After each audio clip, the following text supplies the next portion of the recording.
Deus, que bênção, né? Esses louvores que a gente... É das antigas ainda, né, Edson? Faz a gente lembrar das primeiras coisas, né? Não que os novos não sejam bons, mas quando a gente começa a tocar esses louvores antigos, a gente lembra de onde Deus nos tirou, né? Vou pedir para o amigão ficar comigo, vamos pregar junto hoje, pode ser? Vamos ganhar um galardão junto no céu? Vocês já ganharam de vocês, agora é a nossa vez aí, né? Amém? Então você que tem a sua palavra de Deus aí, Evangelho de João capítulo 8, a partir do verso 1, alguns versos a seguir, alguns versículos a seguir.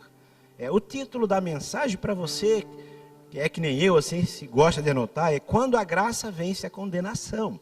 Vou repetir. Quando a graça vence a condenação. Diz a palavra de Deus no Evangelho de João, a partir do capítulo 8, do versículo 1. Diz assim: Porém Jesus foi para o Monte das Oliveiras, e pela manhã cedo, aleluia, voltou ao templo, e todo o povo vinha ter com ele, e assentando, os ensinava. E os escribas e fariseus trouxeram uma mulher apanhada em adultério, e pondo-a no meio, disseram-lhe: Mestre, esta mulher foi apanhada no próprio ato, adulterando. E na lei nos mandou Moisés que as tais sejam apedrejadas. E tu, pois o que dizes? Isso diziam eles, tentando, para que tivessem de que o acusar. Mas Jesus, inclinando-se, escrevia com o dedo na terra. E como insistissem, perguntando-lhe, endireitou-se e disse-lhe: Aquele que dentre vós está sem pecado, seja o primeiro que atire a pedra contra ela. E tornando a inclinar-se, escrevia na terra. E quando ouviram isso, saíram um a um, e começaram pelos mais velhos até os últimos. Ficaram só Jesus e a mulher que estava no meio. E endireitando-se, Jesus, não vendo ninguém mais do que a mulher, disse-lhe: Mulher, onde estão os teus acusadores? Ninguém te condenou? E ela disse-lhe: Ninguém, Senhor. E disse-lhe Jesus: Nem eu também te condeno. Vai-te e não peques mais. Você pode se assentar. Glória a Deus. Essa é a palavra de Deus, Senhor. Essa é a tua palavra. Uma palavra, Senhor, que o Senhor deixou escrito para que nós pudéssemos entender que a graça de Deus é muito mais do que podemos explicar, falar ou tentar pregar, Senhor. Mas, pela tua graça e pela tua misericórdia, Senhor, me dá sabedoria e graça para que eu possa falar um pouquinho dessa graça, Senhor. Eu sei que jamais conseguiremos explicar, explanar a dimensão da graça, mas em nome de Jesus é o que te peço nessa manhã, que assim seja. Amém. Falar sobre graça, eu acho que, na minha opinião, nenhum pregador consegue. Não consegue. Porque quando falamos sobre graça, eu acredito que a gente não consegue mensurar. É imensurável. Não dá para medir quanto, que tamanho, que dimensão tem a graça de Deus. Porque, pelo que a gente vê, no céu não pode entrar quem tem nem o pecado. Um pecado não pode entrar no céu.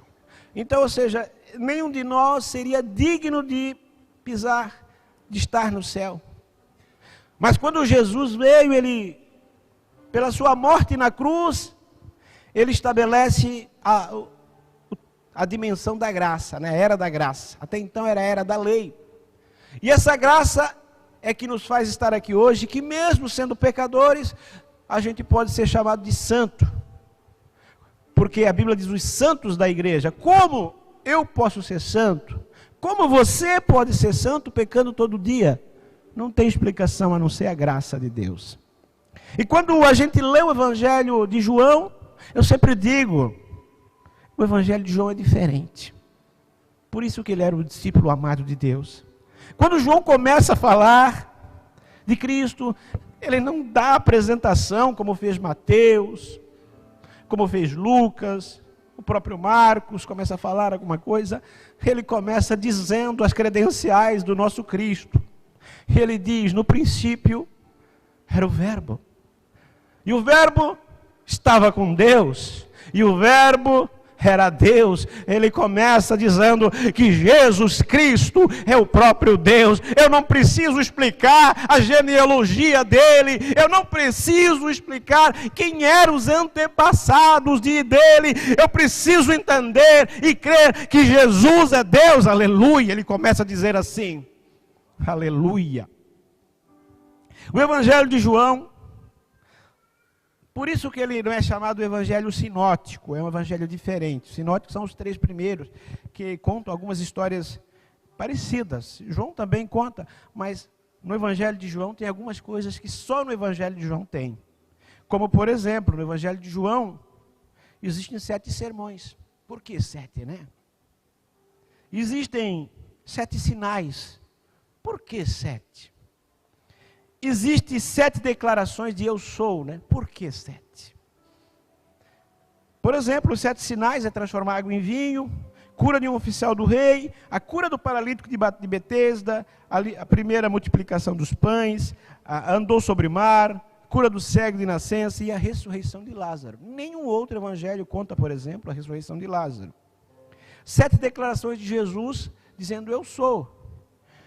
Ali em João 6,35, ele diz, eu sou o pão da vida. Em João 8,12, eu sou a luz do mundo. Pega para João 10,7, eu sou a porta. João 10,9, eu sou o bom pastor. 10,11, melhor dizendo, eu sou o bom pastor. João 11,25, a ressurreição e a vida. Em João 14,6, eu sou o caminho, a verdade e a vida. E em João 15,1, eu sou a videira verdadeira. O eu sou. O eu sou. Então, João apresenta, melhor dizendo, Jesus como Deus. E isso é inegociável.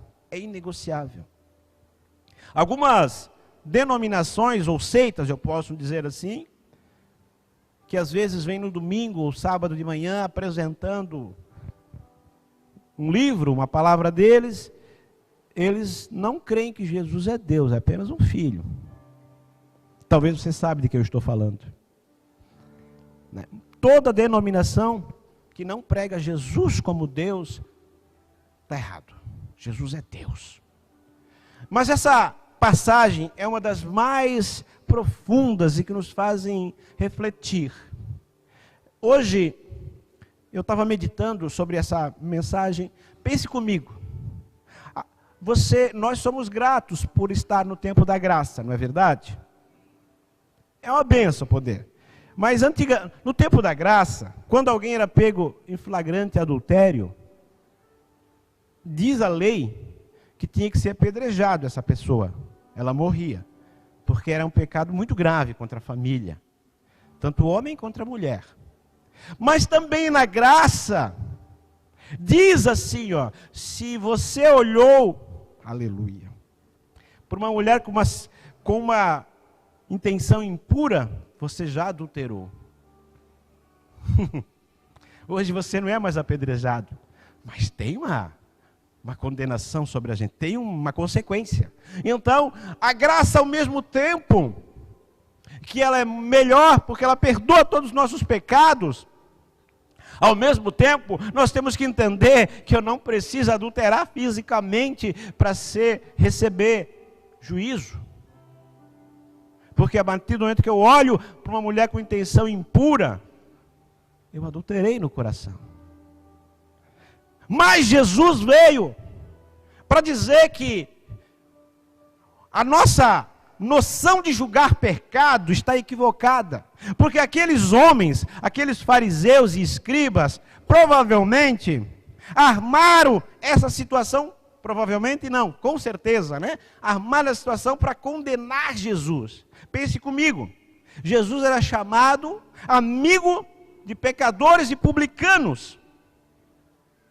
Se ele chega e condena a mulher, talvez o povo diria, pois é, mas ele está igual os fariseus, os escribas, ele não teve um coração misericordioso, perdoador. Mas por outro lado, Se ele diz que não, ele não condena, ele diz, não se aplica assim. O que acontecia? Ele é contra a lei. Ele não é profeta, porque ele está contra a lei. Então, parecia ser uma armadilha perfeita. E nós vamos debater sobre esse texto e aprender algumas coisas. Nós vamos aprender que o Evangelho de Jesus é graça, misericórdia e transformação. A primeira coisa que eu quero tratar com vocês aqui, quero debater, é sobre a realidade do pecado. Veja bem, a culpa dela era inegável. Ela estava adulterando. Eu não posso dizer que ela era inocente. Não tem como. Ela foi pega no ato, no flagrante. Então, no versículo 3, quando a gente lê ali, os escribas e os fariseus trazem a mulher e diz: mestre, esta mulher, aponto ela, imagina a vergonha da mulher, no meio de toda a multidão, foi apanhada em flagrante adultério. Ou seja, pegaram ela com a boca na botija, como se fala aí, né? A culpa, então não tinha como negar a culpa. E a lei dizia que tinha que ser apedrejada, tinha que morrer. Mas, perceba comigo, por que não trouxeram o homem? Porque a Bíblia diz, ali em Levítico capítulo 20, verso 10, se o Jean conseguir colocar ali no telão, Jean, seria bom. Diz assim, também, isso, vamos ler ali com vocês, nessa versão. Se um homem adulterar com uma mulher do seu próximo, será morto o adúltero e a adúltera. Mas perceba, e onde é que está o adúltero? Por que não trouxeram o homem, só a mulher? Você já pensou isso? Não era uma injustiça também? Morrer só a mulher e o homem? Então, eu chego a, não posso afirmar de forma total, eu chego a imaginar que o homem até foi pago, ou, né, para fazer isso, para incriminar Jesus. Dá essa impressão, porque ele foi livre. Foi subornado, ó. Você vai lá, essa mulher assim, ó, dá uma cantada nela, eu estou conjecturando agora. E daí o que acontece? Ela pegando o terno, vamos lá, colocamos no mestre, eu quero ver se ele vai longe com esse evangelho dele. E você some, a gente faz de conta que não te achou, que você fugiu, nós vamos dizer que só vimos ela e pronto. Não é verdade? Então, quando as pessoas querem manipular algo, é muito fácil. Então, isso mostra que o coração humano é seletivo. A gente condena uns, ignora outros. Às vezes, quando a gente não é da nossa família, não é do nosso grupo, a gente condena. Ah, porque ele fez isso, fez aquilo. E quando é da nossa família, quando é do nosso grupo, mas também tem que ver que ele estava fraco. E não sei. Aí a gente arruma uma desculpinha. Porque a Bíblia diz também em Romanos 3, 23, que todos pecaram e estão destituídos da glória de Deus. Ou seja, todos, com exceção de Jesus Cristo, obviamente, né? Mas o que me chama a atenção aqui é que Jesus compara o pecado de adultério como qualquer outro pecado. Como, por exemplo, a mentira, a inveja, a ganância, o juízo e principalmente a dureza de coração.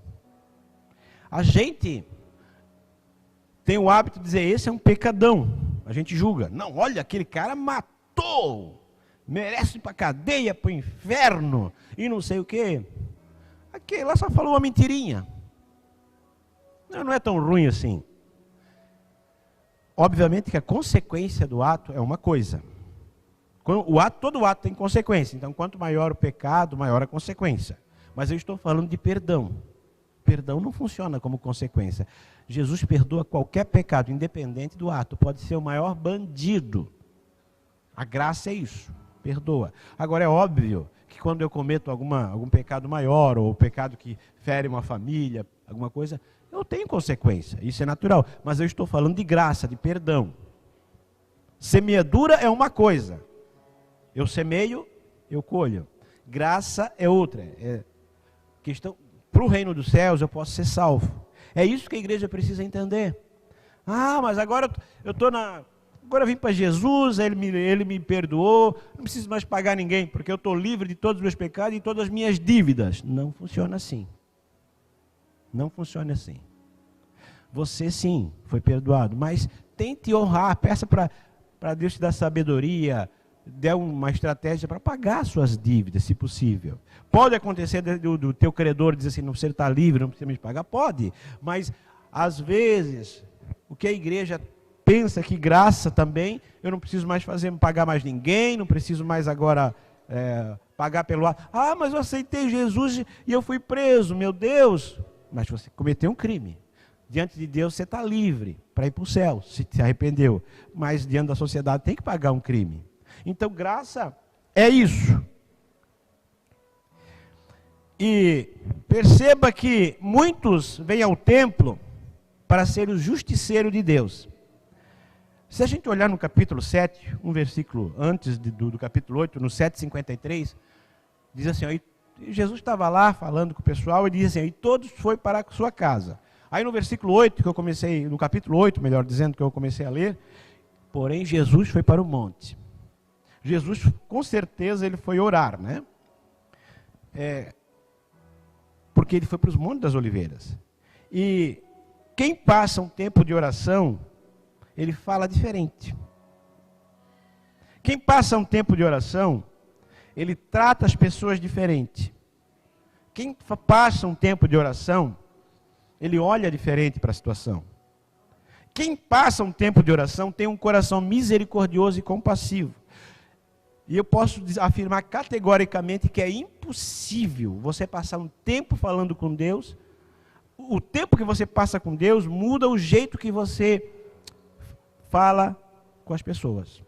O tempo de oração, o tempo que você fala com Deus, com certeza muda o jeito de você falar com as pessoas.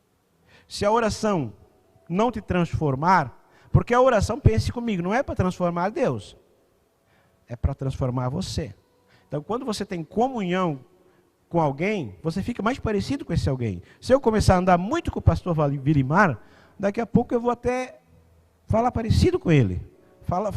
Fazer as coisas que ele faz. Por quê? Porque a comunhão. Quando eu começo a ter muita comunhão com Deus, eu começo a ficar parecido, aleluia, com Deus. Parecido com Jesus Cristo. Eu começo a falar como Ele, a pensar como Ele, a agir como Ele. É por isso que a gente fala tanto que é importante ter essa leitura da palavra e essa oração.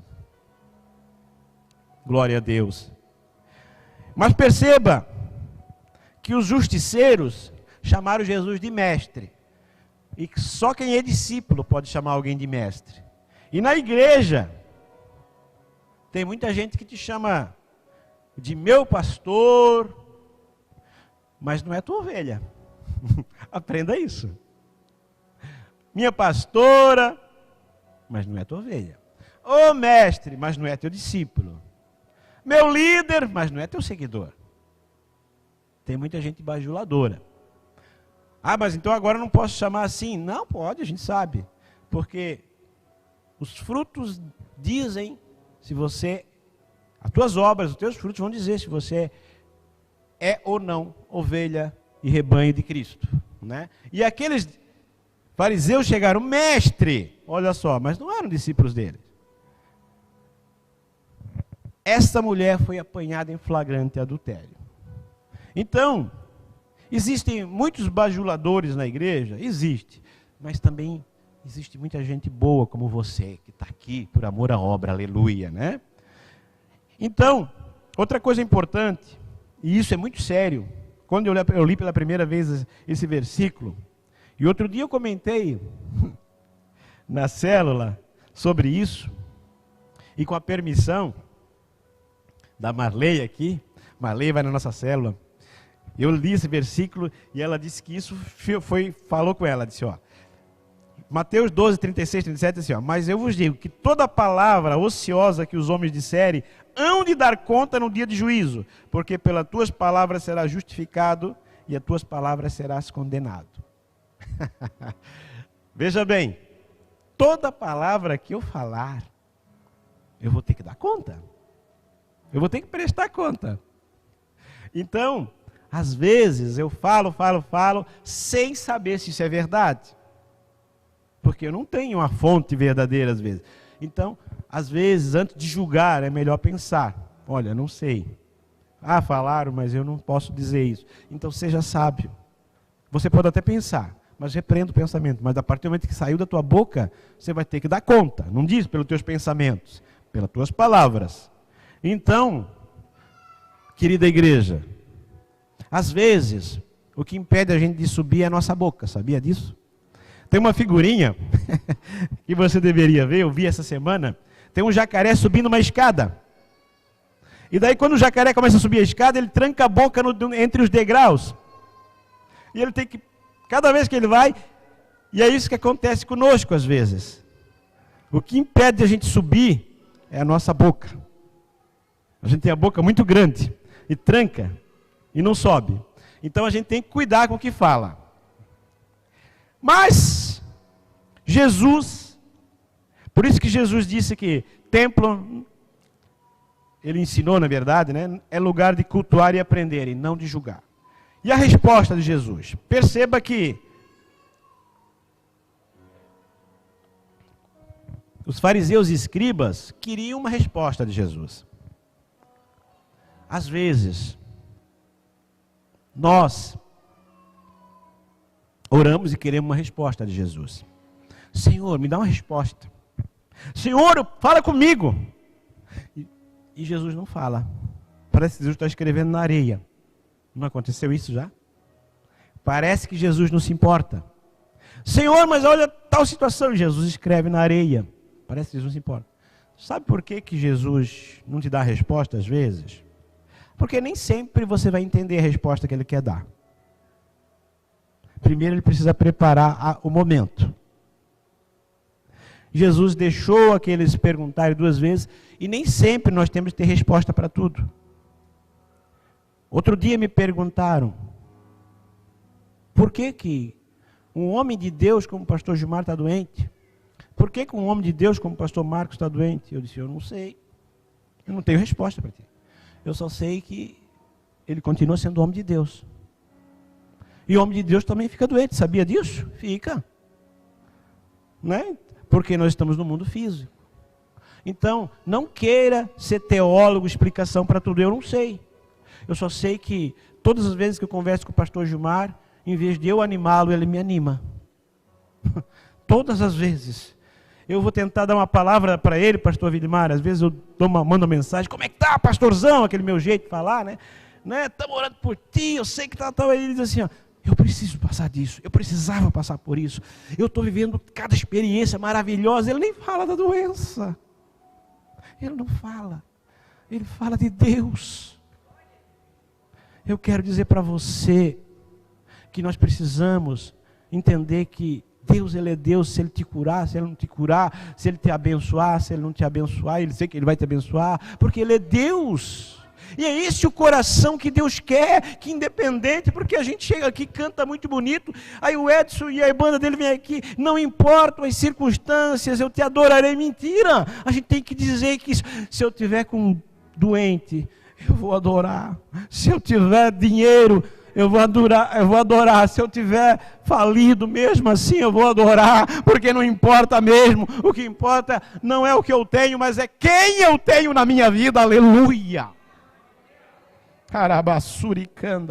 Não importa se Jesus responde na hora ou não dá resposta na hora. Se ele não respondeu, é porque ele está preparando toda a situação para um grande livramento, assim como ele fez com aquela mulher. Aquela mulher provavelmente esperava, não, ela não vai ser condenada, não vou condenar ela, porque eu amo ela, ela esperava essa resposta, mas ele não compactuou com o pecado. Ele só disse: eu não te condeno porque ninguém te condenou. Ele apenas comparou um pecado grande com qualquer pecado. Eu quero dizer, independente do que você fez, independente de quanto você errou, a graça te alcançou, aleluia! E eu não sou melhor que você, e nem você é melhor do que eu, porque a graça, eu também preciso dessa graça a cada dia.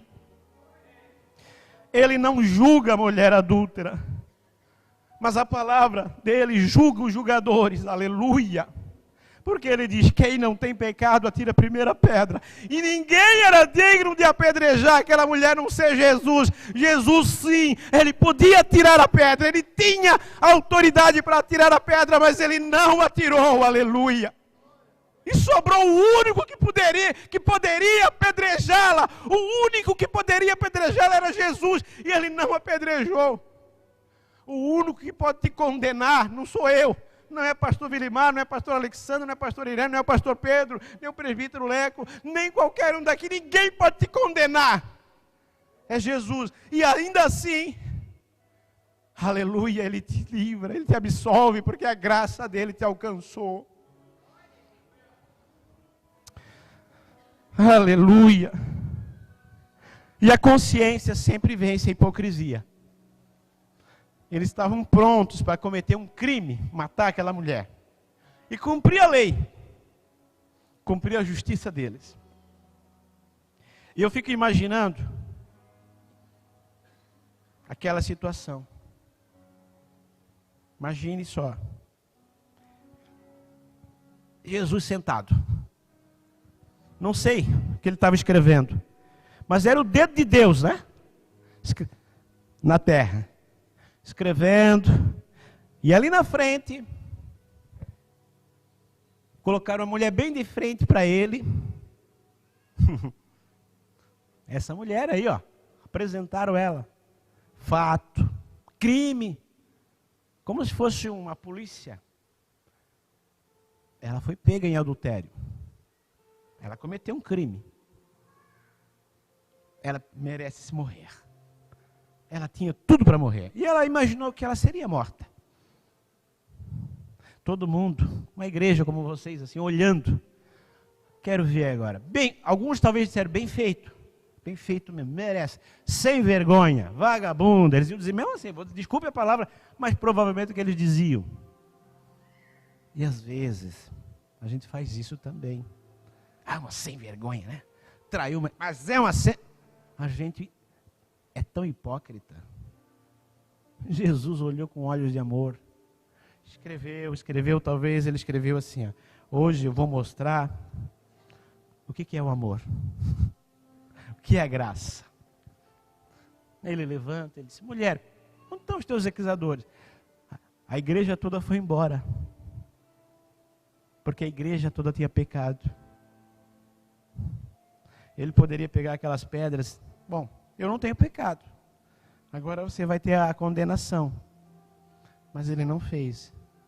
Não te condeno não. Vai. Eu estou te dando uma nova chance. Segue a tua vida, não peque mais. A palavra que eu tenho para você hoje é: você errou. Eu não estou dizendo que é certo errar. Mas eu estou dizendo que Jesus está te dando uma nova chance. Ele não te condenou.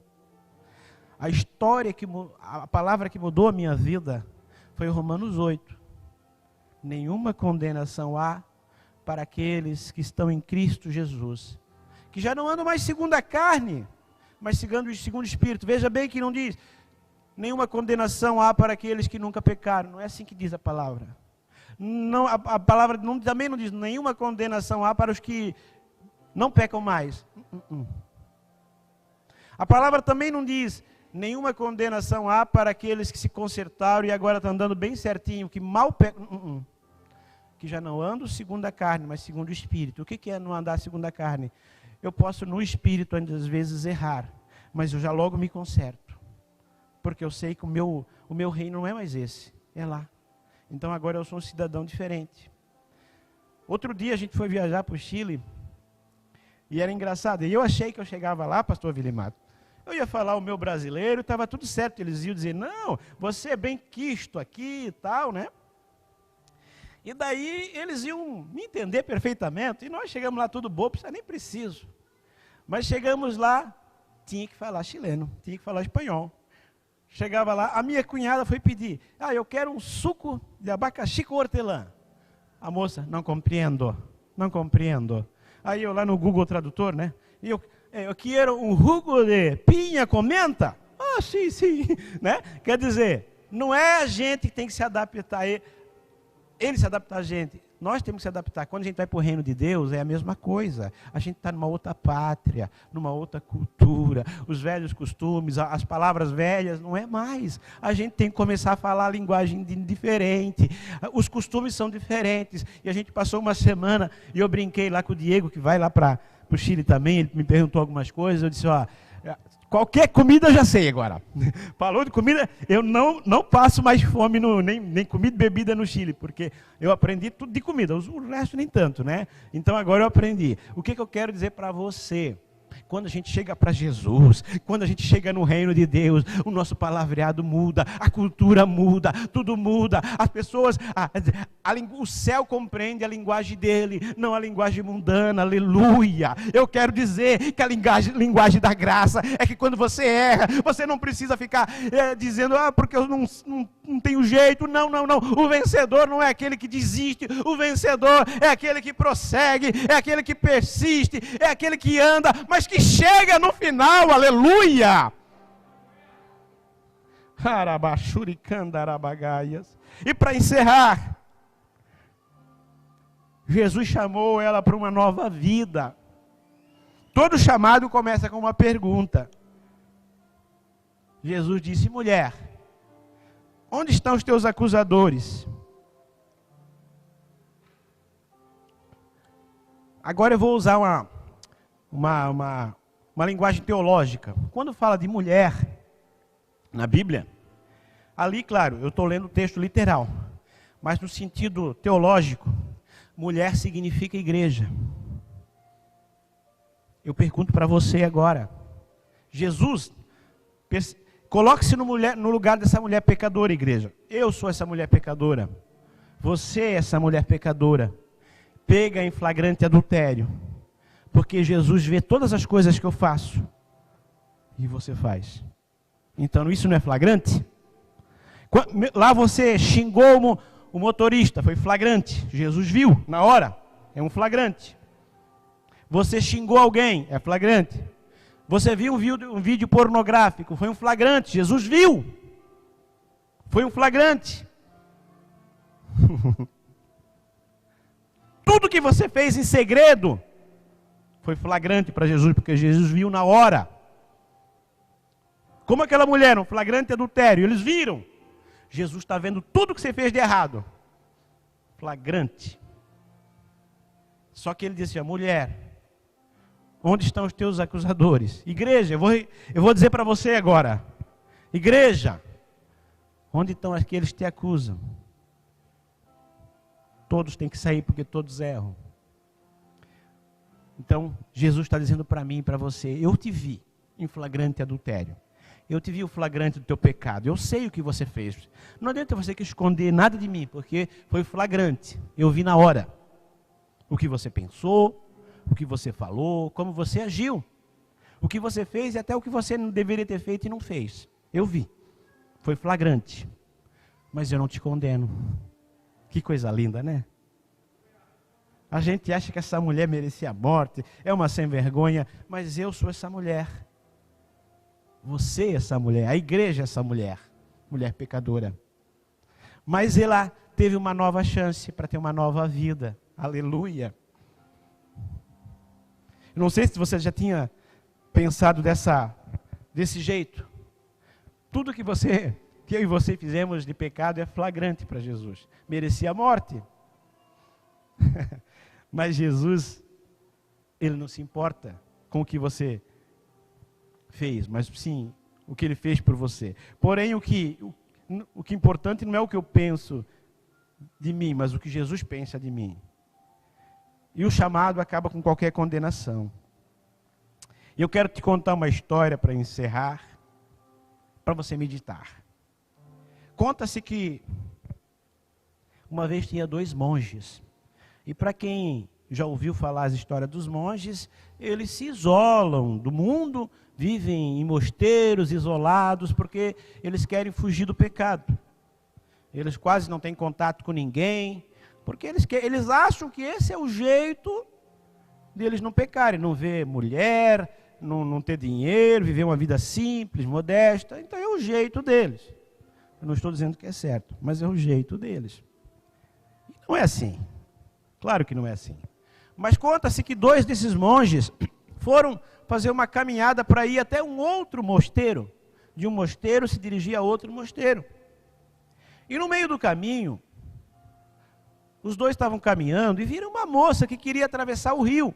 Mas a moça, a altura dela não era muito, era baixinha. E ela não conseguia, porque o rio ia afogá-la.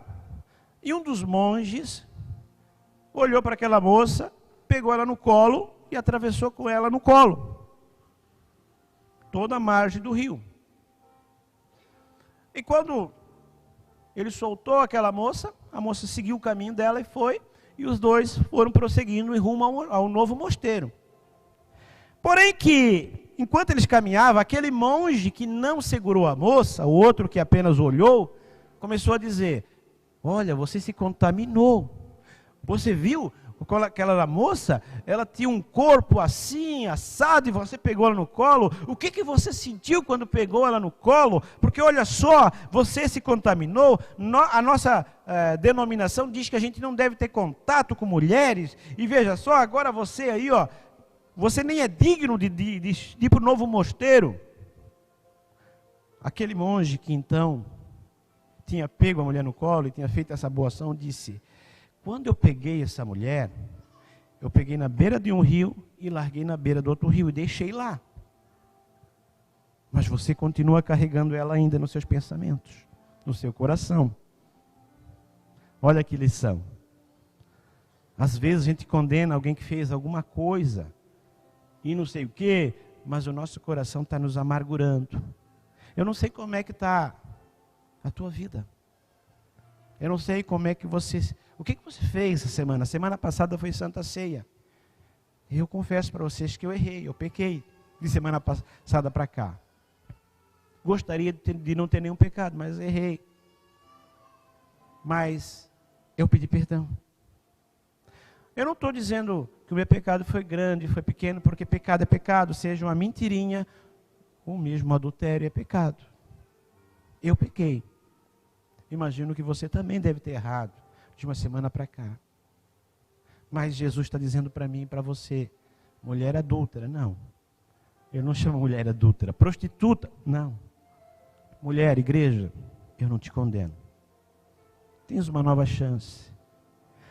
Quando eu vou dormir, né, eu viro para o lado, faço a minha oraçãozinha, oração, né?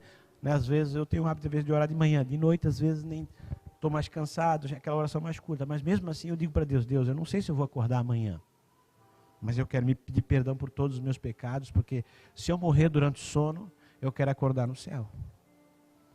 Porque eu não sei quantas pessoas não acordam mais. Então você nunca deve dormir ou sair de casa sem pedir perdão. Quantas pessoas durante o sono foram? Então é importante você, antes de dormir, pedir perdão. Porque você peca todo dia. Eu peco todo dia. Eu quero te convidar a ficar de pé. Aleluia.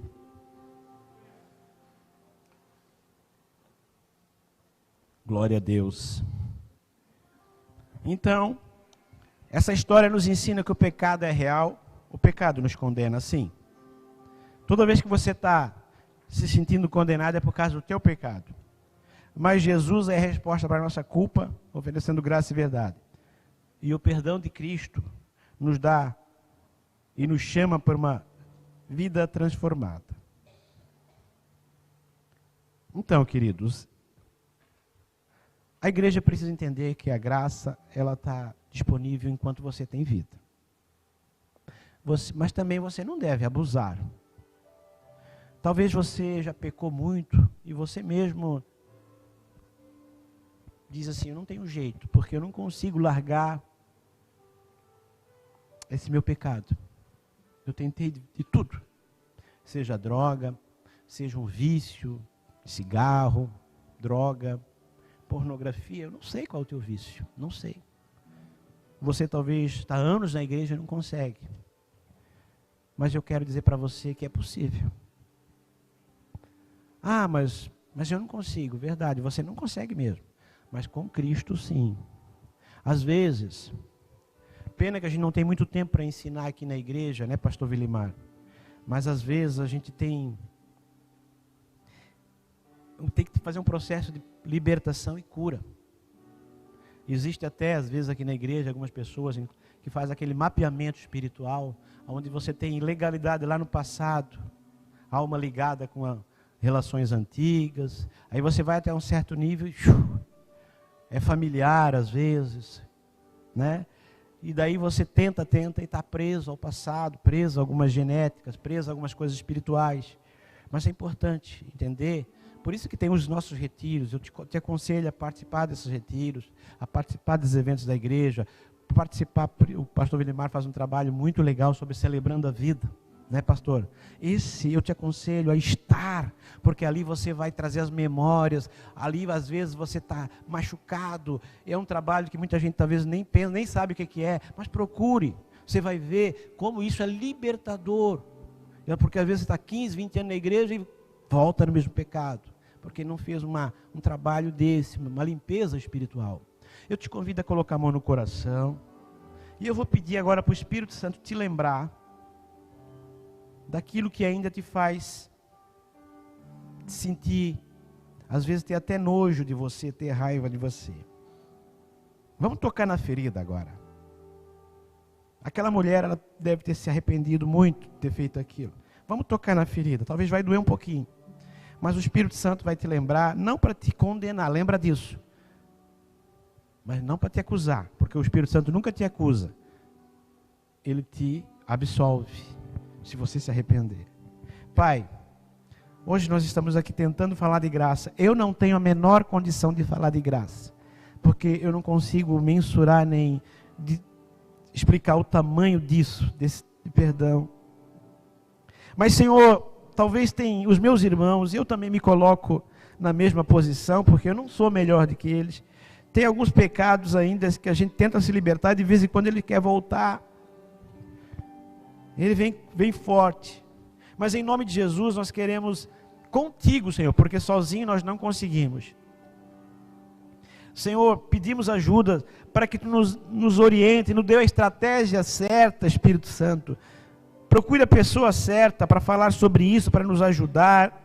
Porque precisamos, Senhor, viver uma vida plena, boa, sem acusação de Satanás na nossa vida, Pai. Então, em nome de Jesus, eu declaro que cada um deles agora possa, em nome de Jesus, ter a sabedoria para entender que Jesus quer libertação total e completa, Senhor. E que a graça vem para todos.